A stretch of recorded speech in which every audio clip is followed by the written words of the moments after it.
গৌহাটির শীতের রাত, ব্রহ্মপুত্রের জল তখনও ঠান্ডা হাওয়া টেনে নিচ্ছে উত্তরের পাহাড় থেকে। শহরের এক পুরনো দোতলা বাংলোতে টেবিল ল্যাম্পের নিচে বসে আছেন আসামের মুখ্যমন্ত্রী হিমন্ত বিশ্ব শর্মা। তার সামনে ছড়ানো খবরের কাগজ, মোবাইল স্ক্রিনে স্ক্রোল হচ্ছে খবর। বাংলাদেশের অন্তর্বর্তী সরকারের মুখপাত্র বললেন, সার্বভৌমত্বের প্রশ্নে কোনো ছাড় নয়। হিমন্ত এক দৃষ্টিতে তাকিয়ে রইলেন সেই লাইনের দিকে। তার পাশে বসা উপদেষ্টা ফিসফিস করে বললেন, স্যার, এই ভাষা আগের বাংলাদেশের নয়। হিমন্ত নিঃশব্দে চশমা খুলে টেবিলের ওপর রাখলেন। হ্যাঁ, তিনি বললেন, এটাই ভয়। ওরা আর নীরব নেই। বাইরে ব্রহ্মপুত্রের ঢেউ আছড়ে পড়ছে ঘাটে, আর ভেতরের কক্ষে জমে উঠছে এক অদ্ভুত নীরবতা, যেন এই রাতেই ইতিহাসের পৃষ্ঠা উল্টে যাবে। আর কেউ নিশ্চিত নয় সকালে আসাম এখনও ভারতের থাকবে কিনা।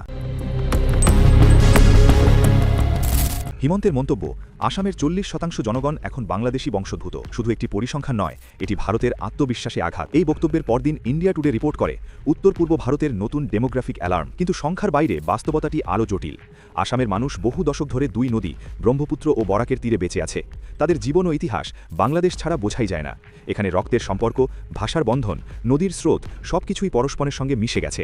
তবুও দিল্লি এই মিশ্রণকেই ভয় বলে মনে করে, কারণ ভারত কখনোই চায়নি যে উত্তর পূর্বে বাংলাদেশি বংশোদ্ভূত মানুষের প্রভাব বাড়ুক। তারা জানে এই জনগোষ্ঠীর মধ্যে বাংলাদেশের প্রতি এক সাংস্কৃতিক টান আছে, যা কোনো সেনাবাহিনী দিয়ে থামানো যায় না। তাই দিল্লি এখন এই সংখ্যাগুলোকে অস্ত্র বানিয়েছে। একদিকে হিন্দু জাতীয়তাবাদী ভয় দেখানো, অন্যদিকে বাংলাদেশকে অভিযুক্ত করা। কিন্তু ভারত বুঝতে পারছে না, সংখ্যা দিয়ে কখনোই বন্ধ করা যায় না মানুষের মনে জন্ম নেওয়া এক ঐতিহাসিক টান। বাংলাদেশের রাজধানী ঢাকা এখন অন্যরকম। শেখ হাসিনার পতনের পর অন্তর্বর্তী সরকারের অধীনে দেশটি যেন নতুন আত্মবিশ্বাসে জেগে উঠেছে। আর সেই আত্মবিশ্বাসের কেন্দ্রবিন্দু আমরা আর কারও ছায়ায় থাকব না। চট্টগ্রাম বন্দর থেকে শুরু করে কক্সবাজার উপকূল পর্যন্ত এখন প্রতিরক্ষা পুনর্গঠন চলছে। তুরস্কের সহযোগিতায় ড্রোন, চীনের সহায়তায় র্যাডার নেটওয়ার্ক আর সৌদি আরবের সঙ্গে নতুন সামরিক প্রশিক্ষণ চুক্তি, সব মিলিয়ে বাংলাদেশ এখন এক বহুমুখী কৌশলগত শক্তি। ভারতের চোখে এটি কূটনৈতিক দুঃস্বপ্ন, কারণ একসময় বাংলাদেশের সব পররাষ্ট্র সিদ্ধান্ত তাদের অনুমতি নিয়ে হতো। এখন ঢাকা নিজেই খেলছে আঞ্চলিক ভারসাম্যের খেলা, চীন, তুরস্ক, যুক্তরাষ্ট্র সব পক্ষের সঙ্গে সমান্তরাল সম্পর্ক রেখে। এক আন্তর্জাতিক বিশ্লেষক দ্য ডিপ্লোম্যাট পত্রিকায় লিখেছেন, বাংলাদেশ এখন দক্ষিণ এশিয়ার নতুন পিভট স্টেট, যার দিকে সবাই তাকিয়ে আছে।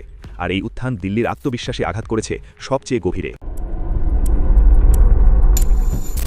উত্তরবঙ্গের শিলিগুড়ি 22 কিলোমিটারের একটি সরু রাস্তা, যা ভারতের উত্তর পূর্বকে মূল ভূখণ্ডের সঙ্গে যুক্ত রেখেছে। এক পাশে বাংলাদেশ, অন্য পাশে নেপাল ও ভুটান। ভারতের সামরিক নথিতে একে বলা হয় চিকেন নেক, যা গলা চিপে ধরলে ভারত শ্বাস নিতে পারবে না। বাংলাদেশের রাজনীতিবিদ হাসনাত আবদুল্লাহ সম্প্রতি বলেছেন, যদি দিল্লি আমাদের সার্বভৌমত্বে হস্তক্ষেপ চালিয়ে যায়, আমরা শিলিগুড়ির বাস্তবতা মনে করিয়ে দেব। এই এক বাক্যেই দিল্লির সমস্ত নীতি নির্ধারক চুপ হয়ে যান, কারণ তারা জানে সেই করিডোরই ভারতের সবচেয়ে দুর্বল জায়গা। ভারতের সাবেক প্রতিরক্ষা কর্মকর্তা লেফটেন্যান্ট জেনারেল সুব্রামানিয়াম এক সাক্ষাৎকারে স্বীকার করেন, শিলিগুড়ি করিডোর ভারতের অ্যাকিলিজ হিল। যদি সেটি অচল হয়, উত্তর পূর্ব ভারত কার্যত বিচ্ছিন্ন হয়ে যাবে। অর্থাৎ যুদ্ধের প্রয়োজন নেই, শুধু ভূগোলের ব্যবহারেই ভারতকে কোণঠাসা করা সম্ভব। আর বাংলাদেশ যদি কখনো সেই ভূগোলের ক্ষমতা প্রয়োগ করে, তাহলে ভারতীয় আধিপত্যের সাম্রাজ্য ভেঙে পড়বে চোখের সামনে।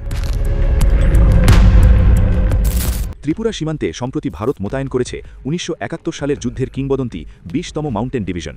এরা সেই ইউনিট যারা একসময় মুক্তিবাহিনীকে প্রশিক্ষণ দিয়েছিল। 50 বছর পর একই ইউনিটকে আবার সীমান্তে পাঠানো হলো কেন?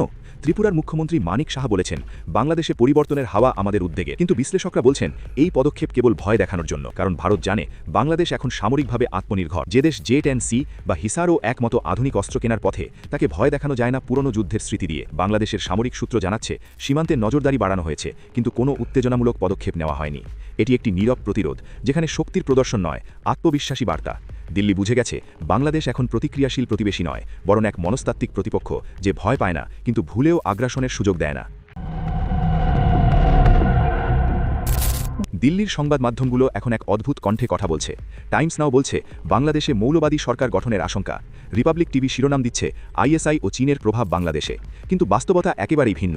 বাংলাদেশের অন্তর্বর্তী সরকার পশ্চিমা ও আঞ্চলিক শক্তিগুলোর সঙ্গে ভারসাম্য রেখে চলছে। আর দেশ জুড়ে সবচেয়ে বেশি জনপ্রিয়তা এখন দেশপ্রেম ও আত্মমর্যাদার রাজনীতি। ভারতের রাজনীতিবিদরা এই পরিবর্তনকে বুঝতে পারছেন না।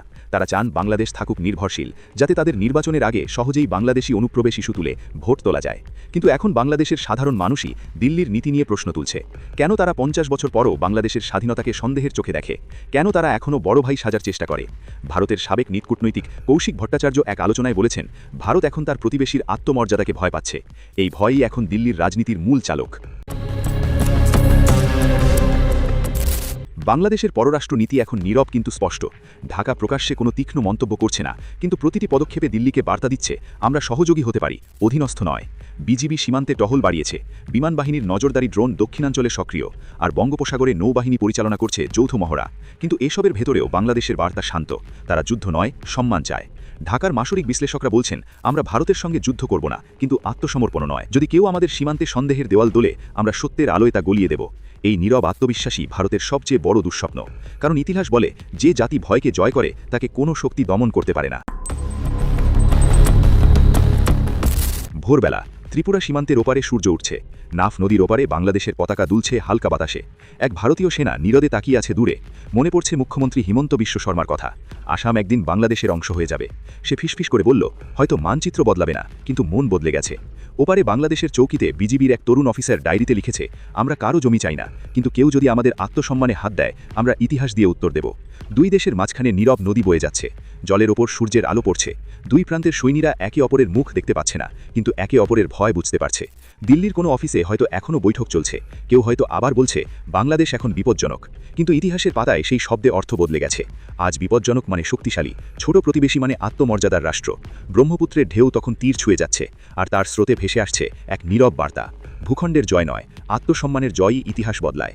সূর্য তখন উঠেছে পূর্ব দিক থেকে, যেমনটা সব সময় হয়, কিন্তু এবার যেন একটু বেশি উজ্জ্বল, একটু বেশি গর্বিত, কারণ এই আলো উঠেছে এমন এক দেশের আকাশে যে আর কারো ছায়ায় হাঁটে না, বাংলাদেশ।